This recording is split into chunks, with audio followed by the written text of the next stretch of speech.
So welcome to this video, and in this video I'm going to read an article that I wrote today called The Antidote to the Fearmongers.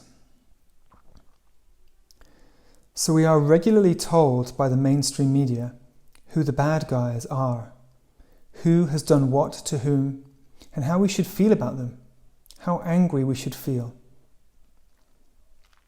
But the real enemy of the people in our society are the fearmongers.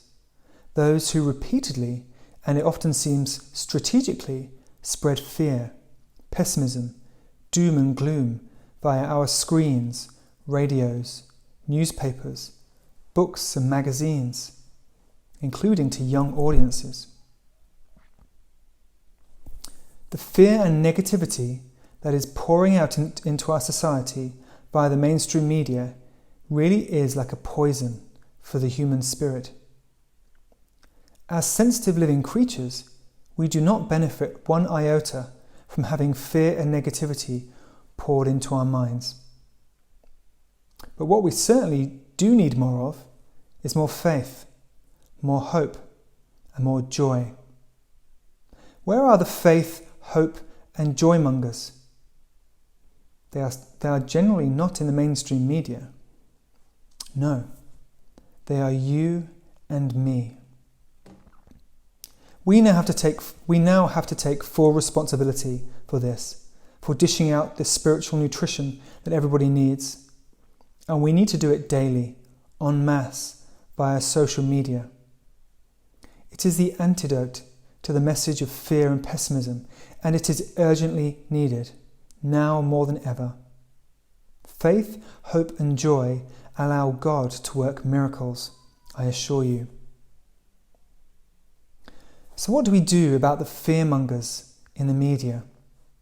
Those who make fearful television programs and films, all the bad news encouraging us to be afraid. It's simple.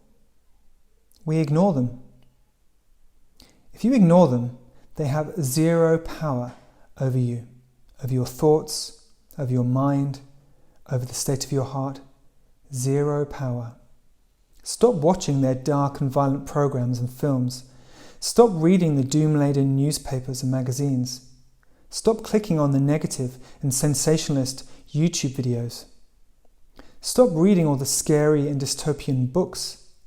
And stop playing all the violent and disturbing video games. If you do that, the fearmongers can no longer put their dark, negative, violent or pessimistic images and messages in your mind. Your mind will start to become free from their grip, and you will start worrying less and less and trusting more and more. I promise you. Slowly you will realize that you need not fear, and that it is okay to be happy, no matter what is happening in the world or even next door. Yes, people will be panicking perhaps. People will be freaking out in fear. The Bible speaks of such things, saying that men's hearts will be failing them for fear and for looking after the things which are coming on the earth. In part, this is the fear of the scenarios that the media and entertainment industry have been flooding our minds with for a very long time.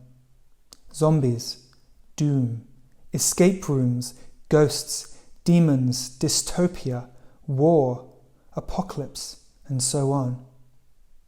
Stop filling your mind with fear by absorbing all of these messages and ideas, images and scenarios from the media.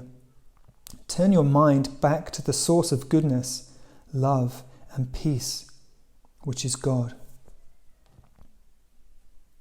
God is very real, and God is waiting for you to turn away from fear and from negativity and all distraction in general. All you have to do is be quiet for a few minutes and speak to Him. Say to Him, God, I need your help in this difficult situation. I need you to be with me, to keep me away from fear and safe in your protective arms. He will certainly respond if you genuinely mean it. He will respond by bringing a sense of peace into your heart, and there will be no fear. The Bible tells us, Perfect love casts out fear. And this means that when you let God in, and God is perfect love, then there can be no fear. And there is no reason to fear either, because God will protect you. Psalm 91 tells us, "He shall cover you with his feathers, and under his wing you shall trust. You shall not be afraid for the terror by night, nor for the arrow that flies by day. No evil will befall you, nor any plague come near your dwelling. For he will give his angels charge over you, to keep you in all your ways." And you will feel God's presence by your side in a very real way if you ask Jesus to be with you all of the time. He will, and he's waiting to do so right now. There really is no other time to speak to God than now. He's listening to your thoughts at this very moment. Just turn your mind to him, speak to him in your thoughts, and see what happens. You might be very surprised. Talking with God is one of the most satisfying things that we can do, because he is always there. He is always ready to communicate with us, and he is always totally reassuring and loving with his voice. He wants to say to us all continuously, "Don't be afraid, stay with me, keep your mind close to mine, and I will protect you from all threat. You are deeply valuable to me, and I will not allow harm to come to you if you stay close to me." We all really need to hear this message from our Heavenly Father. Even if our sense of pride tells us that we don't need it, or that he is not real, we do need to know this, because he is the only one who can protect us from the biggest spiritual threats, those of spiritual darkness, all of which are fear-based, and some of which are potentially terrifying.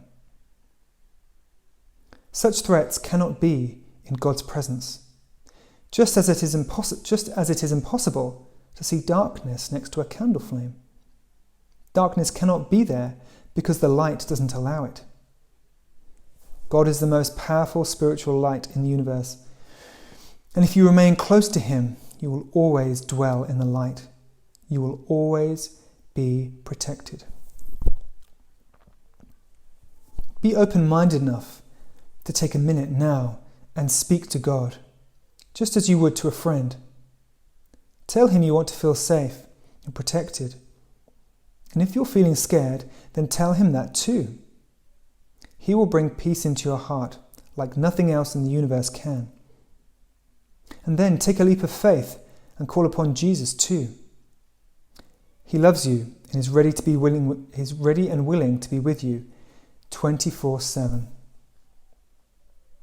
Just this simple communication with your spiritual family will be the beginning of a more peaceful and joyful life, no matter what seems to be happening in the world around you. You will be with God, and you'll be safe and protected from everything that people who reject God are likely to be experiencing. And not because he is punishing them, but because their stubbornness makes them refuse to take shelter under his wing. And thus, they will be buffeted by the strong forces of fear, pessimism, panic, and so on. But this need not be, not for anyone. Under God's wing is where we want to be. And then, no matter what happens in the world, all will be well with us, despite the turbulence and the uncertainty, the change and the upheaval. We will weather the storm in peace. This is the only way to do so. Please accept the protection that is on offer to you right now, just by turning your mind to God and inviting Jesus to be by your side. God's wing will shelter you from the beating rain, and Jesus will keep you warm against the fearful cold. There is nowhere better in the universe than here, I assure you.